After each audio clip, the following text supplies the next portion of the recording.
Hey, Lighthouse Church, Pastor Alex here. So glad that you're here. Happy Father's Day to everybody. So glad that you're with us in church today. And I have a few of my favorite dads with me today, and we have a special Father's Day interview for you that include hot wings and a lot of questions that they're going to answer about fatherhood. Really deep theological questions. I'm sure. There'll be some dad jokes in there too. But hey, we're going to kick off today with a question. I want you guys to introduce yourself. Tell us how many kids you have. Don't forget any. And then tell us what their ages are. How you doing, everyone? My name is Erik, and I have 5 children. Names are Zoe, Stella, Gannon, Charlie, Madsen. 16, 12, 10, 8, and 6. That's right. Come on. That's awesome. I'm Daniel. I have 4 kids. Caden, Minnie, Alan, Odessa. Caden's 20, Minnie's 18. Alan and Odessa are 12 and 12. My name's Skip Emmenizer. I have 4 kids. Scarlett is 9. Alexis is 7. Zoe is 5. And Timmy is 2. Hello everybody, I'm Jim Sosa. Got 3 children. Sarah, she's 31. Amelia, she's 7. And Charlie, he's 4. There you go. 2 girls and a boy. You have to eat the You have to wing. eat your wing, bro. Come on now. Come on, let me get it. There you go. Okay, so we'll go in the same order. What's something wild that you've heard your kids say? Now remember, we're in front of the church, okay? So Oh, man. let's keep it church related. Oh, man. This is too much to really pick from. But, I mean, the language that these kids use nowadays in high school and middle school, I'm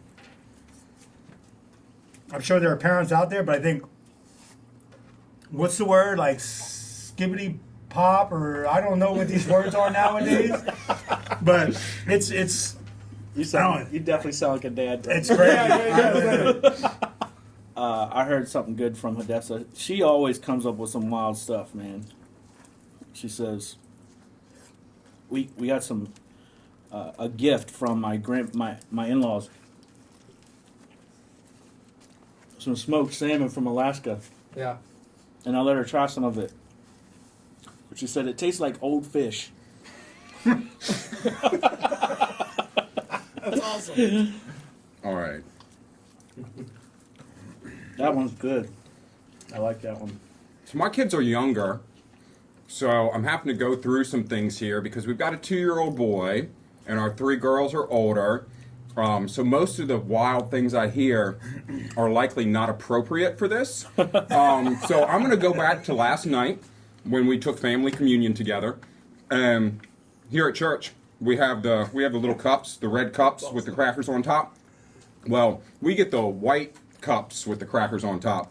So we finished communion, and my 9-year-old looks at me and she goes, "I like these a lot more than the ones at church, Dad."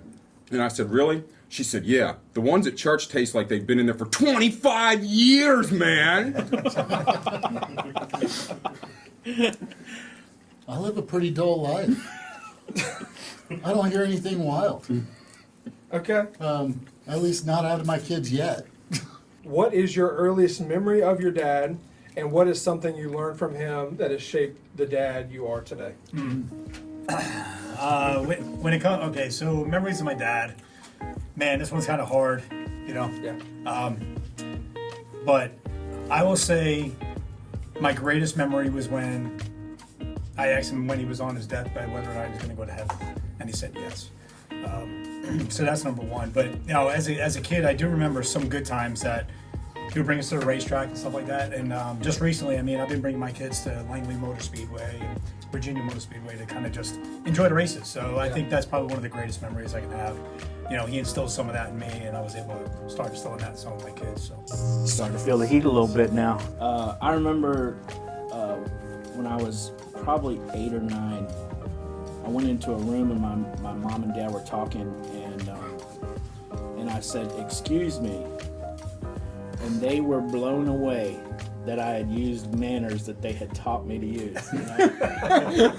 I was like, I did something right, you know, and the way they reacted, I could tell that I made an impression, I guess, and so I learned something, that was a long time ago, and I can still remember that. So how much does it really affect your kids when you praise them for when they do something right? So that's something I try to make sure I do. Man, I got a bunch of memories being the oldest of 7, but I remember we built a house in West Virginia when I was young. I don't know if any of my siblings were born yet. My second brother might have been born, but I remember going down to the build site with my dad, and it looked so big because I was such a little kid, and he put me down. They were building the foundation of the house, and he put me down in the foundation of the house, and we walked around. And then I'm pretty sure it was that house, once it was built, we had a whole bunch of grass to cut, like a bunch of grass to cut. And there was, granted, I was like 4, so I'm gonna say it was like this, it was probably like this. But I thought it was a massive hill. And my dad would always ride me around on the lawnmower, and he'd go up to the top of the hill when we'd finish cutting, and he'd put it in neutral and turn it off, and we'd just ride down the hill. And my mom hated it. She couldn't stand it. She's like, what are you doing? But I remember that, and I remember my dad reading. We had this big old children's Bible, like big, thick children's Bible. And we read through that probably, goodness gracious, I don't even know how many times when I was a kid, which is something I've taken into my child rearing years. And we, not quite as big, but we have a children's Bible that we read relatively consistently at night with the kids. That's good. That's cool. Man, I have a lot of fond memories of my father. He was a shitter. He was outdoorsman. He taught me a good work ethic. Taught me about family and being responsible to your family and community. I get a lot of it from him. Just caring for people. I remember riding in his truck. He let me shift the gears. I don't know, a lot of kids have that experience. I just remember that bench seat and shifting the gears up into second and third. Go visiting a friend of his that would have a shop, or going fishing. I'd throw rocks, but he'd take me anyway. Yeah. A lot of good experiences with him. I miss him. He's no longer here, but yeah, a lot of good memories. Let's move on to wing 3. Oh boy. Y'all ready? Yep. All right. Let's go.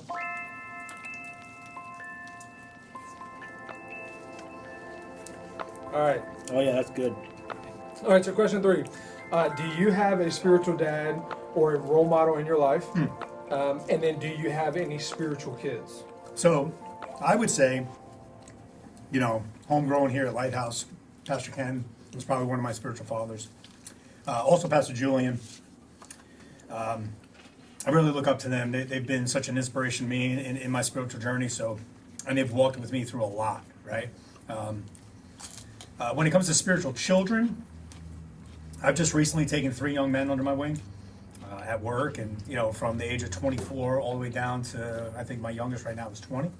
Really big into trying to learn how to read the Bible, really big into trying to learn how to walk a righteous path. And I wouldn't say I'm great at it, right? But I'm learning just as much as whatever I learn, I'm able to pass down and to take a step away from it. So it's actually really, really, really, I've been seeing some really good results out of it. So yeah, That's cool. yeah.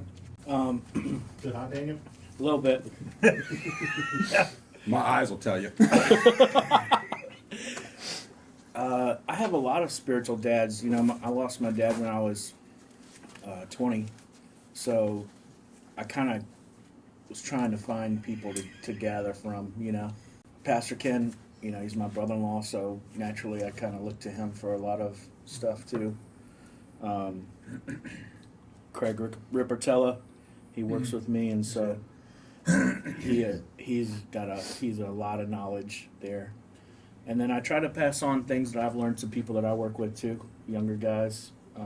We definitely, they know how we feel about God. You don't tell them they have to believe what we believe, but we definitely try to sow seeds every chance we get.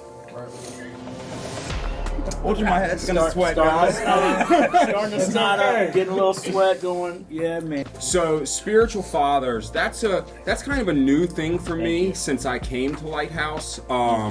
I've for the majority of my life, I've been the oldest one in my friend group, in my family, and pretty much anywhere that I would go, I'd be the oldest one. And probably about a year after being at LightHouse, I was like, man, I really like to have some older people that I can come under and I can learn from. So I would say PK has been one, Pastor Daniel, and other than that, I can't really think of anybody. Spiritual children, I work with a lot of younger people. A lot of younger guys will ask me questions, be like, ask me about my marriage, ask me about my kids, ask me about owning a business, and it gives me an opportunity to speak into their lives and speak Jesus into their lives. And one of the things my parents did really well was they gave us a foundation that regardless of what happens in life, Jesus is it, period. No matter what, no ifs, ands, or buts. So being able to communicate that to younger people, and then serving in Verge, I kind of feel like when I walk into Verge, I'm like, man, I'm responsible for all these, and they're not children by any means, but they're younger than I am, and I get an opportunity to walk with them and guide them and direct them. So, My answer is a little bit the same.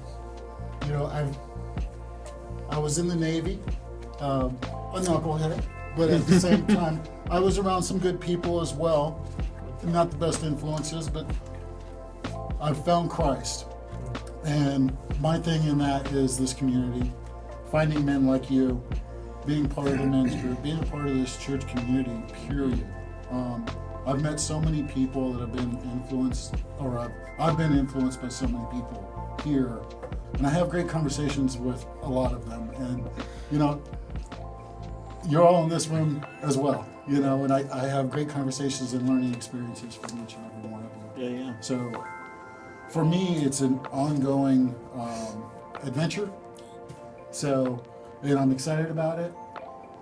As far as having spiritual children, I try to be a mentor, try to lead by example, and just do the best I can, Okay, so let's take a break on the wing for a minute. Let me ask this next question. So God reveals himself as a father. How has following God shaped your position as a father? God radically saved me. And the man I was and the father I was probably wasn't the best thing prior to. So I would say that meeting God, being radically saved, following a path of who God is in my life has completely changed my outlook on who and what I can be, right? Rebecca, she always used to tell me that she was with me because she knew that there was somebody good inside of me, and I didn't know what that was at the time, right? Like, it's just, I spent so many years trying to figure that out, but it took the Lord to save me to find out what that meant as just a foundation. It doesn't mean I'm perfect. It doesn't mean that I found it. It just means that I've identified a way to go, and that's what I'm going to be consistently following. Good, bad days, right? Sometimes I forget to read the Bible. Sometimes I forget to pray, right? But it's in those times where I turn around and go, what's missing? It was him. Yeah. And he's what laid the foundation. Okay, let's get back to him. And when I get home in the afternoons and my kids hug me and love me, he was the one that guided me back, right? So, I mean, that's kind of the way I see that, right? Yeah, man. On my own, I am jacked up, right? come on, man. Come on. That's the truth. Me too. And sometimes I find I get jacked up, for no good reason other than I'm not focusing on him. And so that's like my reset. When I focus on him and look at the word and read the word, that's when it brings me back to center where I need to be. Because I know I make big mistakes, and I've had to apologize a lot. and talk through it, communicate, and say, what I did there was not who I am or what I should be doing, and I'm going to try to do better. Which is, you gotta put the pride down, because there's no to be a good man, you just can't let pride stand in the way of you becoming that better person. Yeah. I would say the first thing is that God has forgiven me of my sins.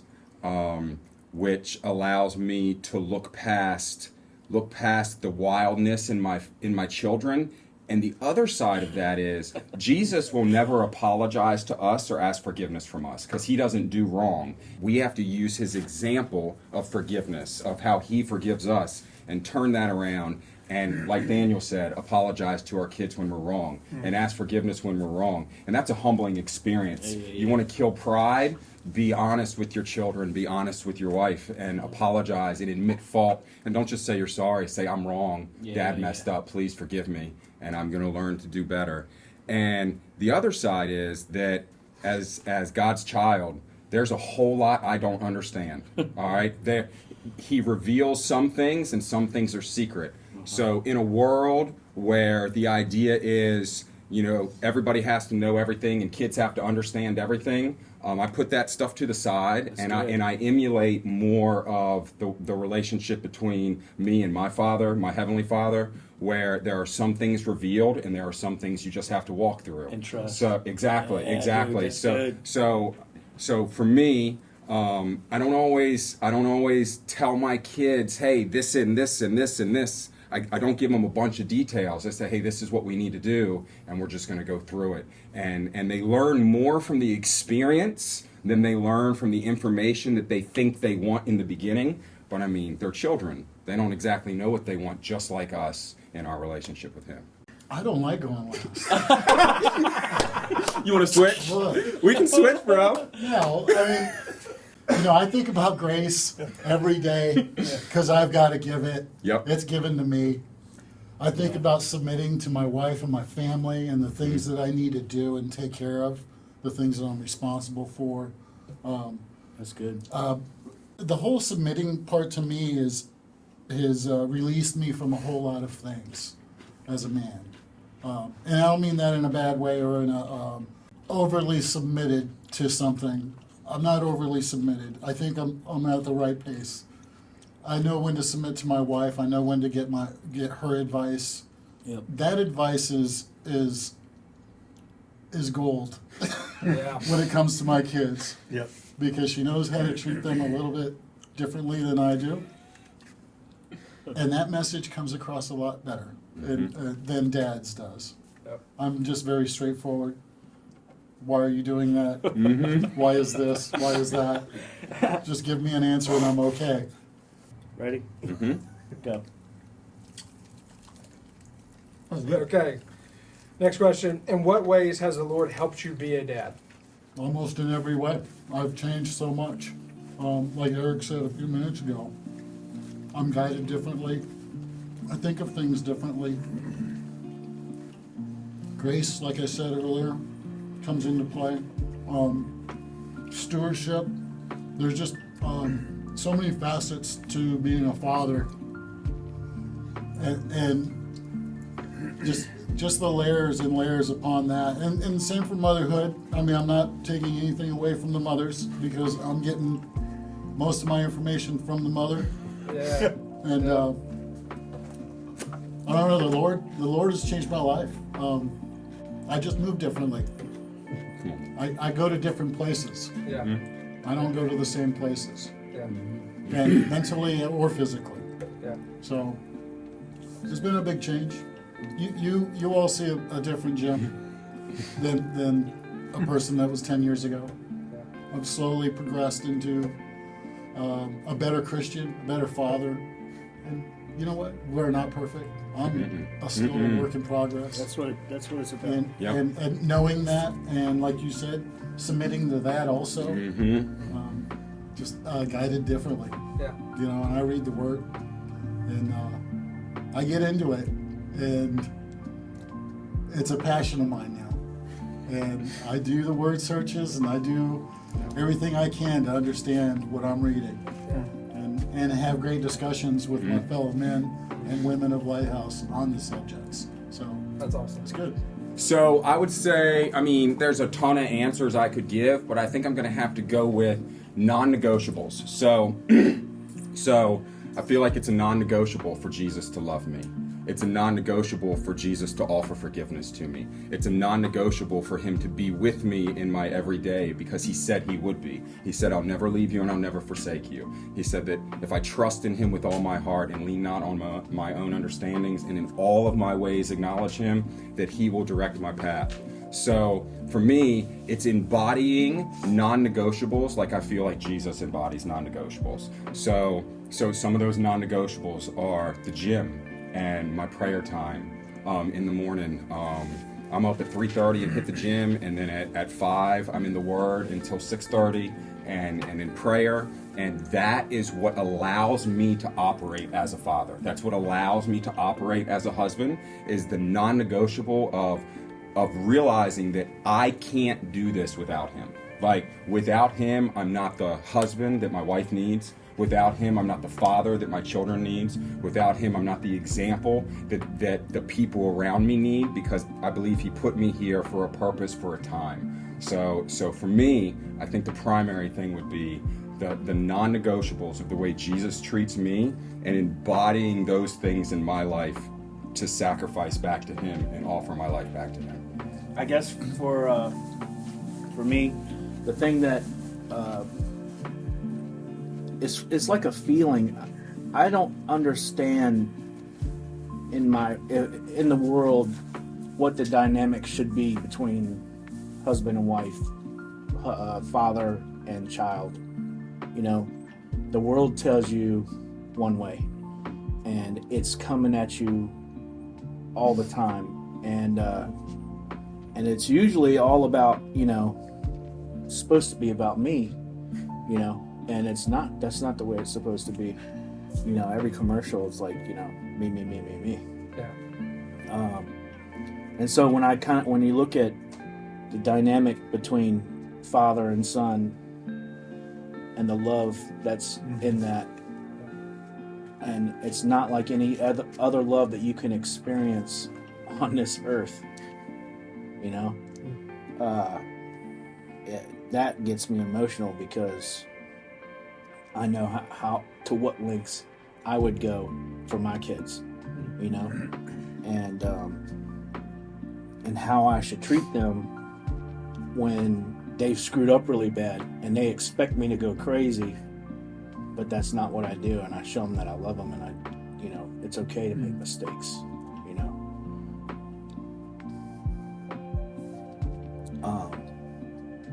and then how to treat my wife kind of goes along with that, because my kids see that, and they need to know how they should be treated, or should treat their spouse when they get older.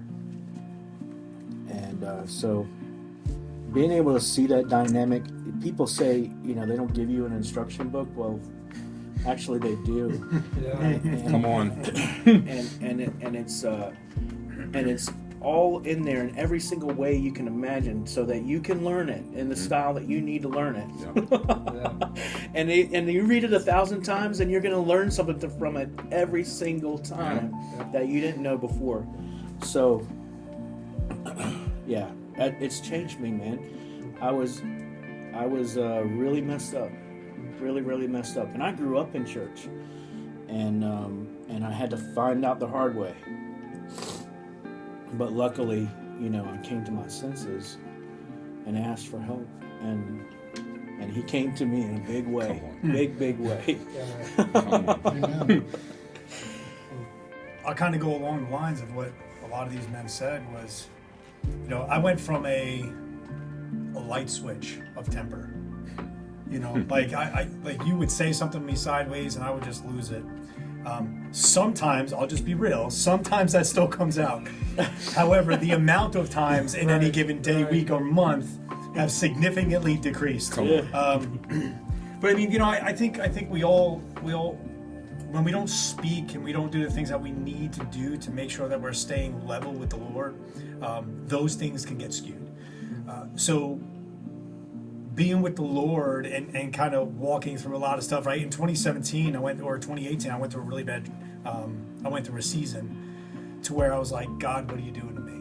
And through that season, I was able to humble myself. I was able to find a posture of just gratitude and love. And through that, I grew as a father because I realized how much I actually had as a foundation at home. That's good. And as that thing was happening, it was like, the one verse that stuck with me was James 2, James 1, 2 through 4. When you face many trials of many kinds, you come out the other side and you're a better person, right? Like through these things, and you persist, you become greater and stronger. And this perseverance, and I take that and I push that back to my children. When they struggle with things, when they go through hard times. I have a senior in high school. Oh my gosh! So today she's going to be senior next year. It's like I've watched her go through a huge transition this past year and go through things, and I'm like, you have to be tough. I can make you strong, and you can lean on me all day long, and I will walk you through. But I have to teach you something here, and here's a lesson: you have to be tough. You have to face certain things in life that are going to make you stronger, and I do that with my 6-year-old. It doesn't matter what age they are. As a father, the Lord has taught me that I will go through a valley and I will be at a mountaintop. So my job is to take that same theory and put it to my kids at a level that they could understand. Yeah. Right? My 6-year-old won't understand what my 16-year-old knows. Yeah. However, I can still make it hard for him in certain things that he needs to persevere. You can't put that Lego together? Try it this way. I won't help you do it, but I'm going to show you. And if it sticks, it works. That is a challenge that he just overcame. That's the same theory that I can apply. But when it comes to being a husband, man, again, I still make a lot of mistakes, but as a father, I've significantly grown. As a husband, I know I have a lot to work on because there are some things that still get in my way. But I love my wife to no end. I would lay my life down for my entire family. There's not one thing that would get in my way. Bare hands or whatever else I need, we're going to get through it. But that's what the Lord taught me. Fight for my family, fight for the things that we need. Jesus walked through the temple and flipped tables over. Come on. I might have to flip a table over. I'm just saying. You're going to do it. You got to do it. There we go. Last dab. Last dab. Okay, guys. That was a liberal dab, bro. There we go. Here you go. There it is. There it is. You realize your whole wing is soft, too, right? It's gonna hurt. Be careful, Skip. I'm going to be careful. Stop. Nah, dude, that's a decent dab.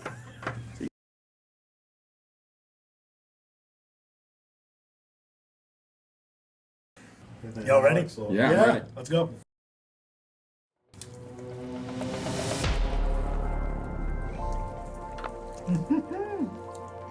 Oh yeah, that was a mistake.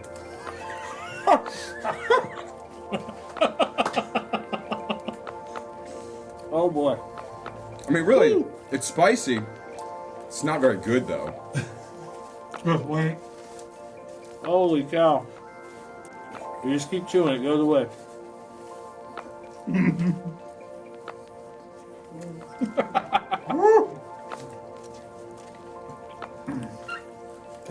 Starting a little hot. Okay. So let me And I'm ask- going to cry? I got 2 more questions. Starting with Jim. Here we go. Jim, Come on, man. how many kids did you want, and would you have any more? Oh man, I wanted 10 kids. Yeah, I wanted a large family. And would I have more? Probably not. I'm good. I'm good. 3 is good. All right, Skip. In a heartbeat, I'd have more. In a heartbeat. Like, when we had our first kid, I was like, man, no. I'm good with 1. She's perfect. My wife was like, I got the hiccups. But my wife was like, look, we gotta not have 1. We gotta have like 2 or 3. So we roll on, and when we walked out of the hospital with our first kid, she's in the wheelchair, sliding glass doors open. We push her through. The doors don't close behind me, and she goes, I'm ready to do this again, baby. And then by number 4, she said, I don't want to do this again. And I said, yes, ma'am. And I went and got that taken care of. But we plan on adopting as many as we can. If it's in the Lord's will for me, I'd love to have a huge orphanage in every state of the country. Come on. I think every kid deserves a chance. I was given multiple chances, chance after chance after chance. So yeah. Sorry, we got Daniel like slurping. You're supposed to be the drink, hot stressing thing. out of here. I haven't drank one thing yet, and I'm the one that was saying I was a wimp. I put a little bit extra on mine. You did, bro. You did, bro. I wanted a lot of kids. I didn't have a number. Just one. But I'm not putting them out there, you know. So it's not up to me necessarily. Yeah. My lips are burning. My mouth is all right. Mandy's done with kids, so we would have to adopt. And yeah, I would have more.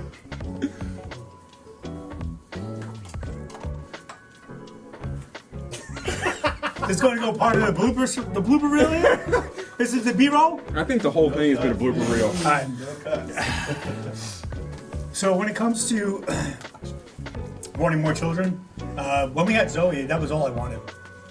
And now we have 5. Solid. But there was a lot of things that happened in between that time, outside of my grandmother deciding to force me to have another one. But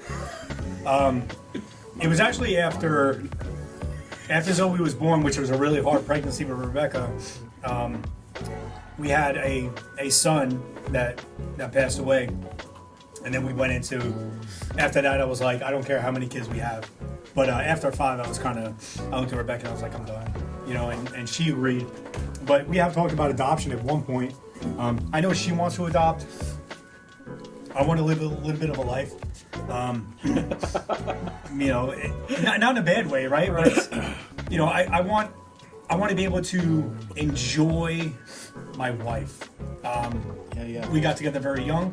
I was 24. Well, I met my wife when I was 21, but we got married when I was 29. But we've been together here in Virginia ever since like 2005.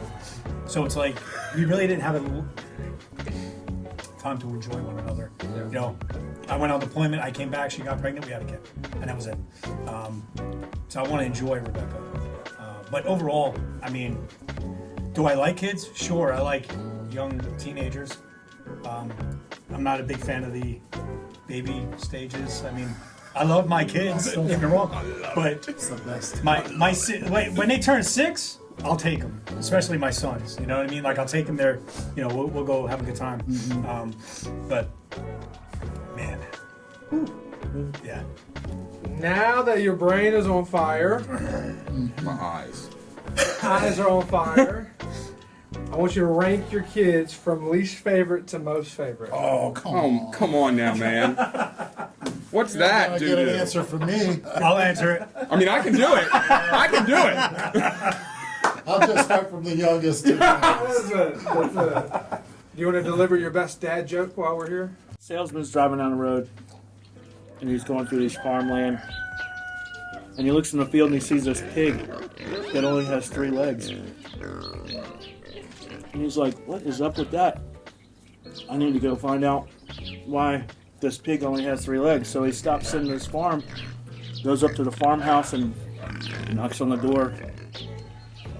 Farmer comes to the door. He says, how can I help you? He says, I got a pig with 3 legs. Can you tell me what happened? The guy says, oh yeah, I love that pig. Sorry, I'm snotting up. I love that pig. That pig saved my life. He says, really? What happened? He says, I was out in the field with my tractor and got stuck in a rut, and the tractor turned over on me and fell on my leg, and I couldn't get out, and I was gonna die. I was screaming, and the pig comes walking up and helps me get out from underneath the tractor. And the salesman says, wow, that's amazing. But why does it only have 3 legs? He says, well, with a pig that good, you don't want to eat them all at one time.